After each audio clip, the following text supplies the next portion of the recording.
Guys, it is an interesting journey so far. Davido's Kente has gotten over 40 million plus on Spotify. That is actually a big stream for Davido right now. I think one of the biggest album of Davido is the Timeless album, and Davido is promising another new album. Do you think Davido can replicate what he did with Timeless? I want you to leave that in the comment section. Now, a lot of people are comparing Davido and Wizkid's album to an extent, saying that Wizkid was able to made in Lagos album a big album on the continent, and now he could not make More Love Less Ego album any further. I think right now you need to actually understand the role of management to an extent. And some people blame out Wizkid for not hustling for promotion because it is not all about your management. People credited Davido for using his phone to actually promote his songs, and that is really paying off at a time like this. A lot of people can really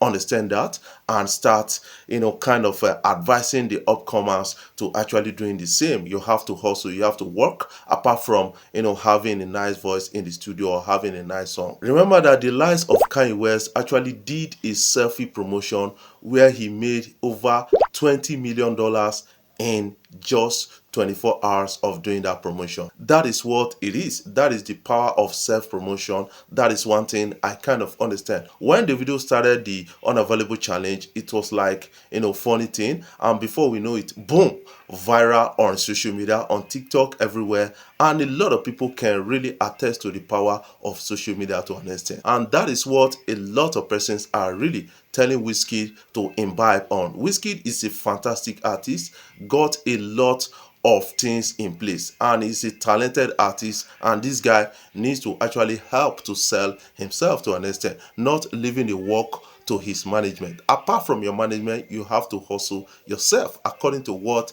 Rema actually spoke at an interview. What is your own take about this? I want you to put that in the comment section. Do you think self-promotion can actually put your music on the spotlight? I want you to put that in the comment section. Nigeria is actually working on Headies becoming more acceptable right now. A lot of people are really speaking about the Headies, and according to the Headies CEO, he said if he had left Headies in Nigeria, he would have died a natural death, because a lot of people, brands, were not really interested in sponsoring Headies to an extent, apart from the Lagos State government, who invested a lot of time on the Headies. But right now, he said he's coming back to Nigeria because initially the US consulate actually invested a lot of energy on the Headies, and that was why they decided to take it to US to an extent. But right now it's coming back home. I hope the federal government invests a lot of energy, because the federal government had a representation at the Grammys. They should also invest in partnership with the Headies, because we need our own to actually grow. That is what it is right now. A lot of people are really excited at the Headies coming back home. Let's listen to Amapiano on this. Furthering the push to build our own systems, the Headies is slated to make its comeback to Nigeria for the next edition after holding in the United States for the past 2 years. Ayo Amapiano, the executive producer, cites a desire to return the prestigious music awards to its home country as the driving force behind his decision, with hope for support from the Nigerian government. Why are we bringing the Headies back? I realize, see, when you're doing something for the people, and it's sacrifice, it's not for yourself. You have to listen to the people. They said they want the awards back home. There was no argument we didn't sell. If the award was in Nigeria, it would have died.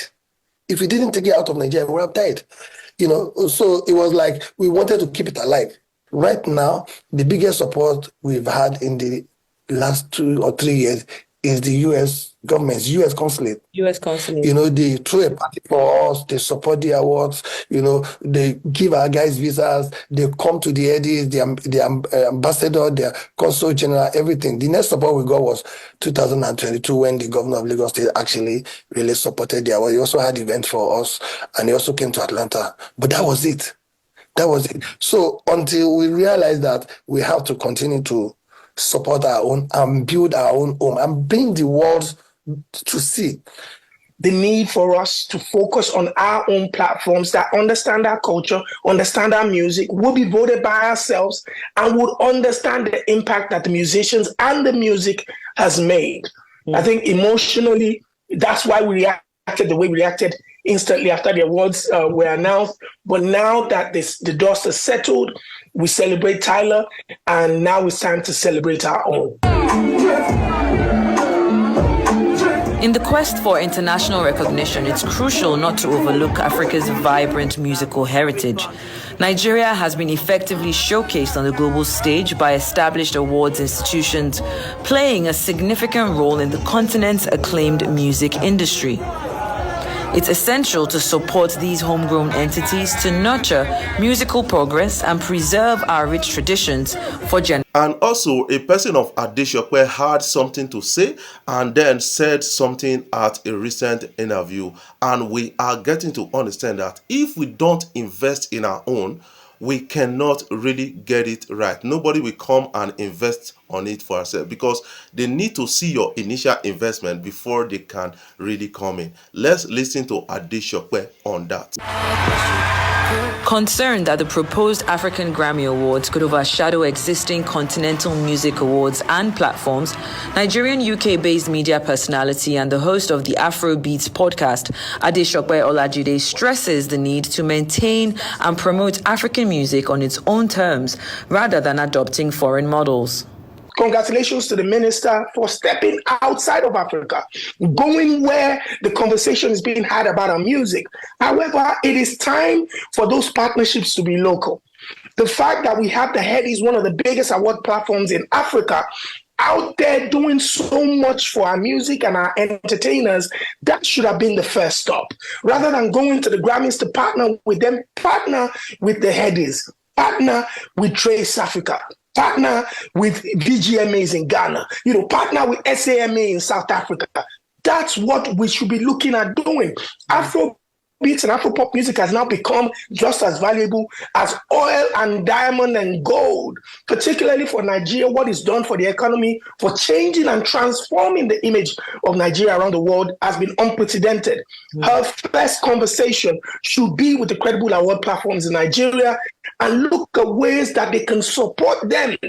The Headies Award to come back home. In America, if he's doing an award there, they would give him not only the facilities, the security, but the funding to ensure that the award goes well. This should be the first priority for Nigeria, should be the first priority for the minister, and should be the first priority for the Nigerian government, who now has a vehicle that promotes it in such a positive way than any other thing that we've had in the last 6 years. Furthering the What do you feel about this particular approach they are taking to the Headies right now? I want you to put that in the comment section. We have to keep Afrobeat. I keep saying this. We have to preserve the culture to an extent. A lot of people are trying to adulterate this Afrobeat or kind of dilute it to an extent. We should also keep the original copies of Afrobeat, from the lines of Fela and a lot of others, Sonny Ade and the rest. We have to keep our own music culture in Africa. Amapiano needs to be Gaykeep, and Azonto, we have to keep it, and we have to invest our energy in this. We have to make African music a brand across the world, not only the continent, because we are already exporting our music artists out there. The likes of Davido, Wizkid, the likes of Burna Boy, Sarkodie, the likes of Angelique Kidjo, a lot of others are doing well enough. Tyler is doing well, representing South Africa out there. That is what we need right here. But we should stop seeking much of Western validation, because when we do that, these guys are ready to adulterate our music, and that is not good for the culture, because it's going to twist our storytelling in music. Our in-depth story is going to be diluted at the end of the day. We don't want to lose out there. Before I jump off, I want to say thank you guys for watching our videos, and thank you for the love so far. If you are new here, you can click the subscribe button below, the bell notification icon, to always get notifications each time we upload our videos.